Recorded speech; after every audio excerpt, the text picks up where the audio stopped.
Príslušníci policajného zboru v Žiline v zvýšenej miere monitorovali dopravnú situáciu na cestách počas sviatkov a v prípade potreby usmerňovali a riadili cestnú premávku na frekventovaných križovatkách a hlavných cestných ťahoch. V pôsobnosti okresného riaditeľstva policajného zboru Žiline sme počas uplynulých vianočných sviatkov zaevidovali 2 dopravné nehody a 9 škodových udalostí.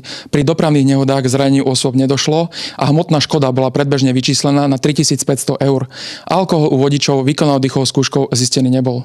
V súvislosti s nepriaznivým počasím je veľmi dôležité, aby sme sa na cestách spravili zodpovedne, ohľaduplne a nepreceňovali svoje schopnosti. Je taktiež dôležité, aby sme svoju jazdu prispôsobili poveternostným podmienkam a situácii v cestnej premávke. Preventisti v rámci Žilinského kraja budú aj tento rok realizovať preventívne aktivity pre verejnosť, ako napríklad Deň polície, stretnutie policajtov s občanmi, deti s policajtami počas prázdnin a mnohé ďalšie. V tomto roku nebudú chýbať ani preventívne projekty polície. Medzi ne patria aj besedy na školách na témy ako napríklad dopravná výchova či trestnoprávna zodpovednosť mladistvých. Polícia zaradila medzi preventívne projekty aj podvody na senioroch, bezpečne do cieľa, deti a vodiči alebo bezpečná jeseň života a ďalšie.